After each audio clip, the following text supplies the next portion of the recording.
बोलो श्री रामचंद्र भगवान की जय। आइए आज बड़ी सुंदर चर्चा हम लोग उस समय की करें जब भगवान को कहते हैं 14 वर्ष वन की बात हो गई। वन में जाने की बात जब अवधपुर वासियों ने सुना तो किस प्रकार वो दुखी हुए, कैसे विषादग्रस्त हो गए। आइए उस पर, उस दृश्य की, उस प्रसंग की हम लोग चर्चा करें। कहते हैं जैसे ही अवधपुर वासियों को पता चला कि श्री राम का तो वनवास होने वाला है, नगर व्यापी गई बात सुती छी और छुअत चढ़ी जनु सब तन बीछी। जैसे कहते हैं बिच्छू डंक मारता है तो बहुत शीघ्रता से पूरे शरीर में वो फैल जाता है, इसी प्रकार यह बात पूरे अवधपुर में फैल गई। सुनी भय बिकल सकल नर नारी बेल बिटप जिमी देखी दवारी। जो जहाँ सुनई धुनई सिर सोई बढ़ विषाद नहीं धीरज होई। इस बात को कहते सुनकर सब स्त्री पुरुष ऐसे व्याकुल हो गए जैसे वन में आग लगी देखकर बेल और वृक्ष मुरझा जाते हैं। जो सुनता है सिर पीटने लगता है, बड़ा विषाद है, किसी को धीरज नहीं बचता है। मुख सुखाहि लोचन स्रवहि शोक न हृदय समाई और मनहु करुण रस कट कई उतरी अवध बजाई। जब भगवान का, आप कथा में ध्यान दें, जब भगवान का विवाह हुआ था उस समय पूरे अवध में सुख ही सुख था, आनंद ही आनंद था। और आज भगवान के बन जाने की बात सुनकर कहते हैं सब इतने दुखी हैं कि गोस्वामी जी का दर्शन मानो करुणा रस की सेना अवध पर डंका बजाकर उतर आई है। सबके मुंह सूखे हुए हैं, आंखों से आंसू बह रहे हैं, इतना शोक है हृदय में नहीं समाता है। मिले ही माझ विधि बात बेगारी जहाँ तहाँ देहि कई गारी। यही पापिनी बूझ का परेवू छाई भवन पर पावक धरेवू। सब आपस में बात करते हैं कि अरे रे सारी बात बन गई थी, बस मानो उनका संकेत श्री रामचंद्र जी का, बस कल तो लगन ही होने वाला था, आज लगन का दिन था। सारे सब कहते संयोग ठीक हो गए थे, विधाता ने बड़ी अच्छी बात बना दी थी। और कहते हैं लेकिन अब क्या हुआ, अब विधाता ने सब कुछ बिगाड़ दिया। अब कहते हैं जहां तहां मिलकर, सब मिलकर कैकेयी को बुरा भला कह रहे हैं, दुर्वचन कह रहे हैं। कहते हैं अरे इस पापिन को क्या सोच पड़ा था, छाए छवाए घर पर आग को रख दिया। निज कर नयन काढ़ी चाह दीखा डारि सुधा बिसु चाहत चीखा। कुटिल कठोर कुबुद्धि अभागी भै रघुवंश बेनु बन आगी। कहते हैं कि अपने हाथ से ही अपने आंख को निकाल कर, आंख के बिना ही ये वस्तुओं को देखना चाहती है। अमृत फेंक कर विष चख रही हैं कैकेयी माता। ये कुटिल कठोर दुर्बुद्धि अभागिनी कैकेयी कहते रघुवंश रूपी बांस के लिए तो अग्नि हो गई। पालव बैठी पेड़ यही काटा सुख महु शोक ठाट धरि ठाटा, सदा राम यही प्राण समाना, कारण कवन कुटिल पन उठाना। कहते हैं आपस में बातचीत, अवधपुरवासी कह रहे हैं अरे पत्ते पर बैठकर इसने पेड़ को काट डाला। सुख में कहते हैं शोक का ठाठ जो है रच दिया। कहते हैं श्री रामचंद्र जी तो इन्हें सदा प्राणों के समान प्यारे थे, फिर न जाने किस कारण ऐसी कुटिलता महारानी कैकेयी ने की।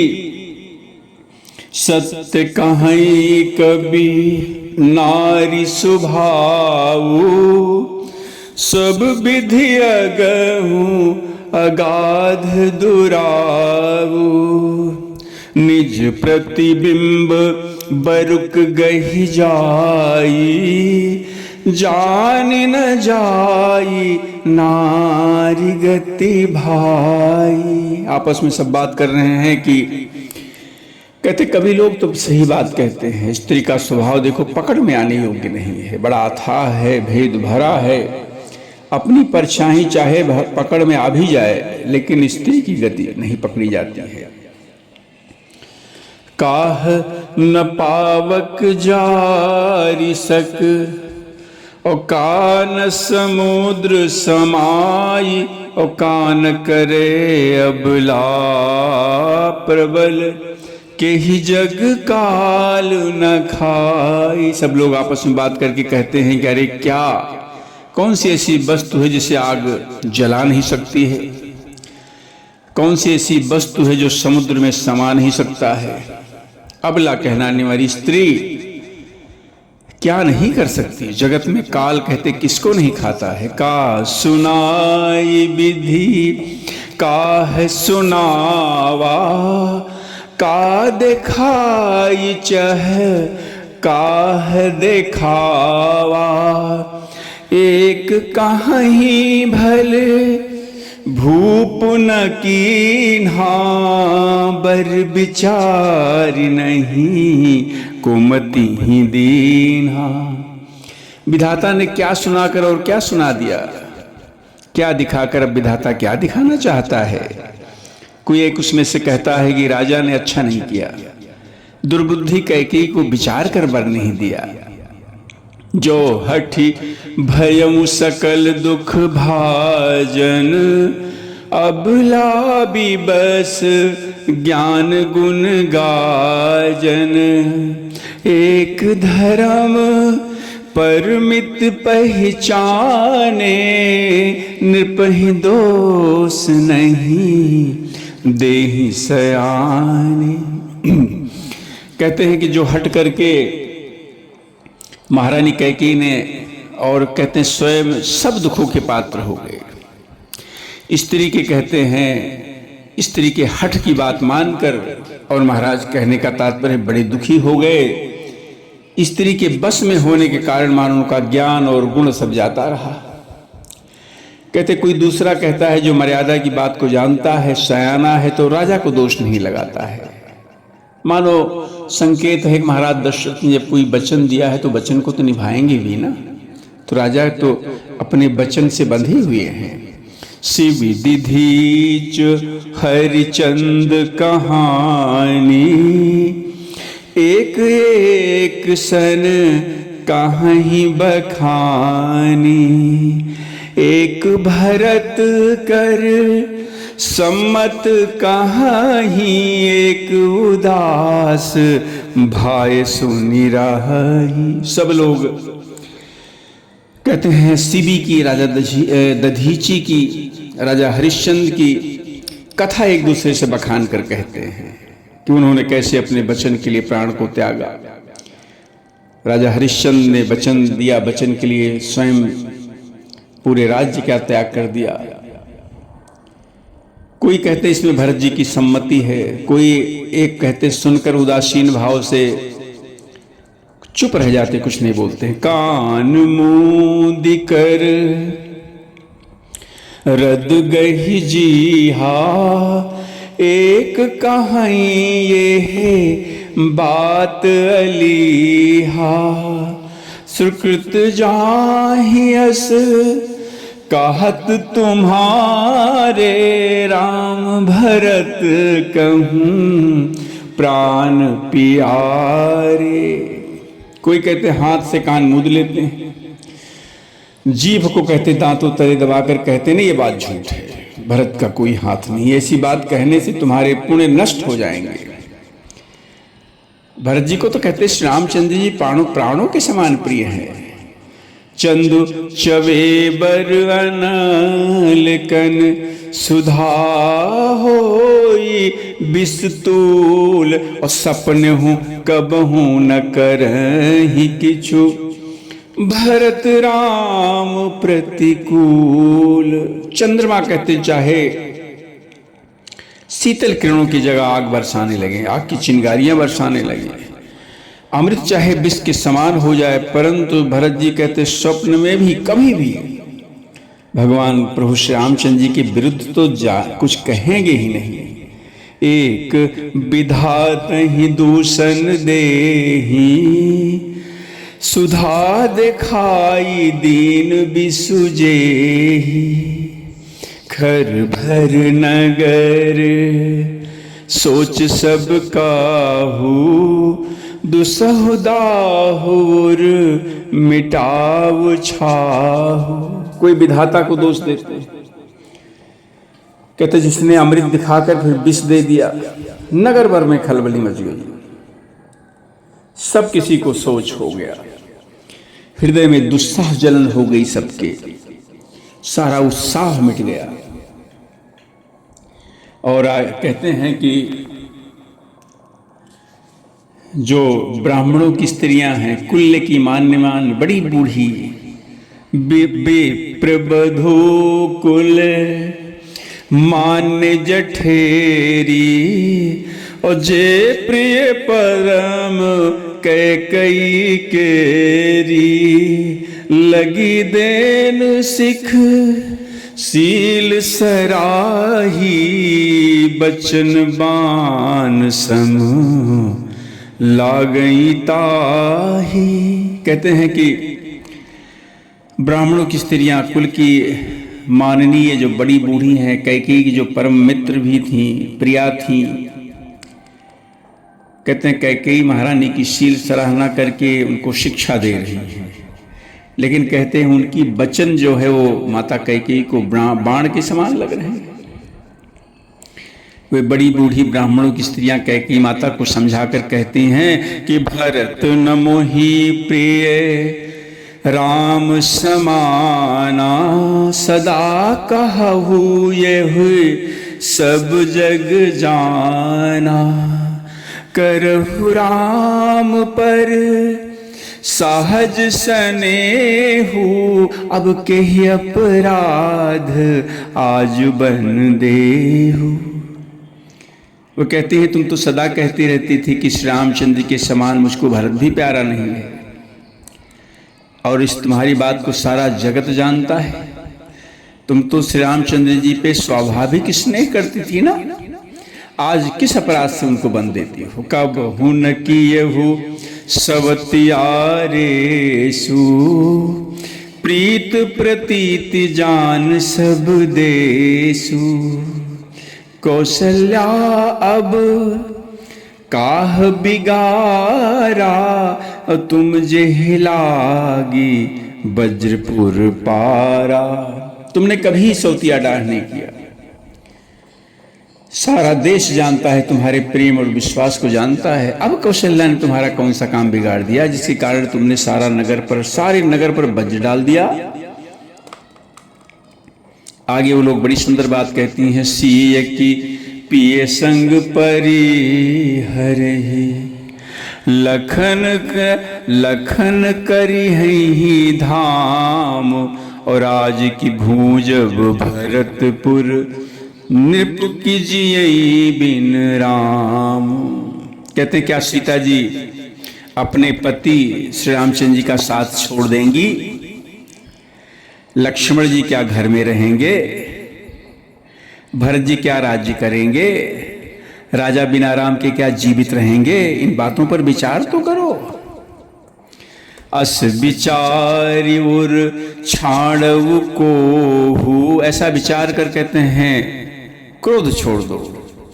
शोक कलंक कोठी जनी हो, शोक और कलंक की कोठी मत बनो। भर तही अवश्य देहु जुबराजू, लेकिन कानन काह राम कर काजू। भरत को अवश्य युवराज पद दो, लेकिन श्री रामचंद्र जी का वन में क्या काम है? क्यों वन दे रही हो उनको? नाहिन राम राज के भूखे, धर्म धुरीन विषय रस रूखे। कहते श्री रामचंद्र जी राज के भूखे नहीं हैं, वे तो धर्म की धुरी को धारण करने वाले विषय रस से, विषयों में उनको कोई रस ही नहीं है, अर्थात उनमें विषया शक्ति नहीं है। गुरु गृह बसहु राम तज गेहू, और नृपसन अस बरु दूसर लेहू। एक दूसरा वरदान मांगो महाराज दशरथ से। क्या? कि श्री राम जी वन तो नहीं गए। कहते हैं श्री राम जी एक दूसरा उनसे वरदान ये मांगो कि श्री राम जी घर छोड़ दें, अपना राजमहल छोड़ दें और गुरु महाराज के घर में रह जाएं। ये दूसरा वरदान मांग लो। बन न जाएं, गुरु महाराज के घर में रह जाएं। और जय नहीं लगी हो कहे हमारे, और नहीं लागी ही कछु हाथ तुम्हारे। तुम हमारा कहना नहीं मानोगी ना, तो तुम्हारे हाथ कुछ भी नहीं लगेगा। जो परिहास कीन्ह कछु होई, और तो कही प्रगट जनावु सो। यदि तुमने कुछ हंसी मजाक किया हो तो उसको प्रकट कर दो। कोई हंसी दिल लगी है तो बता दो कि हमने ये हंसी की थी, ये बात झूठी है, मैंने कोई वरदान नहीं मांगा। राम सरिस सुत कानन जोगू, और काह कही है सुनी तुम कहाँ लोगू। राम सरीखा पुत्र क्या बन जाने के योग्य है? यह सुनकर तुम्हें को सब लोग क्या कहेंगे? जल्दी उठो, उठो बेग सोई करहु उपाई, जेह विधि शोक कलंक न साई। जल्दी उठो, उपाय करो जिससे शोक और कलंक कहते हैं नाश हो जाए। जहि भांति शोक कलंक जाई, उपाय करि कुल पालही। हठ फेर राम ही जात बन, जनी बात दूसर चालही। जिमि भानु बिन दिनु प्राण बिनु तनु चंद बिनु, जिमि जामनी तिमि अवध तुलसीदास। प्रभु बिन समुझि धवजिए भामिनी। जिस तरह नगर भर का शोक कलंक मिटे, वही उपाय करके कुल की रक्षा करो। बन जाते समय श्री राम जी को देखो, हट करके लौटा लो, कोई दूसरी बात मत करना। तुलसीदास जी कहते हैं जैसे सूर्य के बिना दिन, प्राण के बिना शरीर, चंद्रमा के बिना रात निर्जीव शोभाहीन हो जाती है, वैसे श्री रामचंद्र जी के बिना अयोध्या शोभाहीन हो जाएगी। हे भामिनी, तुम अपने हृदय में इस बात को समझकर विचार कर तो देखो। सखिन सिखावन दीन, सुनत मधुर परिणाम हित, लेकिन तेहि कछु कान न कीन। कुटिल प्रबोधि कुबरी। इस प्रकार सखियों ने बड़ी सुंदर शिक्षा दी जो परिणाम में बड़ी हितकारी थी, पर कुटिला कुबरी की सिखाई हुई पढ़ाई करोड़ों कुटिलों को शिरोमणि कहते हैं। कुबरी की सिखाई हुई माता कैकेयी ने जरा भी ध्यान नहीं दिया, कोई उत्तर नहीं दे रही। उत्तर न देई दुसाह दृश्य रूखी, मृगन चितव जन बागिनी भूख। कैकेयी माता कोई उत्तर नहीं देती है, क्रोध से मारी बेमुरवत हो रही हैं, ऐसी देखती हैं मानो भूखी बाघिन किसी को देख रही हो। व्याधि असाधि जान्हि तिन त्यागी, और चली कहत मति मंद अभागी। तब सखियों ने समझ लिया कि असाध्य रोग है, उसे छोड़ दिया। सब उसको कहते हैं मंद बुद्धि, अभागिनी कहती हुई चली गई। कहते हैं राज करत ये देव बिगोई, और कीन है सियस जस करई न कोई। राज्य करते इस कैकेयी ने देव को नष्ट कर दिया। इसने ऐसा कुछ किया वैसा कोई नहीं करेगा। यही विधि बिल पही पुर नर नारी, और देहि कुचाली कोटिक गारी। नगर की स्त्री पुरुष इस प्रकार विलाप कर रहे हैं। वो कुचाली कैकेयी को करोड़ों गालियां दे रहे हैं। जर ही विषम जर ले ही उसासा, कवन राम बिन जीवन आसा। अवधपुर के वासी भयानक दुख की आग से जल रहे हैं, लंबी लंबी सांस लेते हैं। कहते हैं श्री रामचंद्र जी के बिना जीने की कौन सी आशा है। विपुल वियोग प्रजा कुलानी, जनु जल चर गण सुखत पानी। महान वियोग की आशंका से प्रजा व्याकुल हो गई, मानो पानी सूखने के समय जलचर जीवों का समुदाय व्याकुल हो गया हो। अत्यंत विषाद के बस हैं। अवधपुर के वासी अत्यंत विषादग्रस्त हैं। अति विषाद बस लोग लोगाई, और गए मातु पही राम गोसाई। सभी स्त्री पुरुष अवधपुर वासी बड़े विषादग्रस्त हैं। और उधर भगवान श्री रामचंद्र जी कहते हैं कौशल्या मैया के पास गए। आइए कथा को यहीं विराम। बोलो श्यावर रामचंद्र भगवान की जय।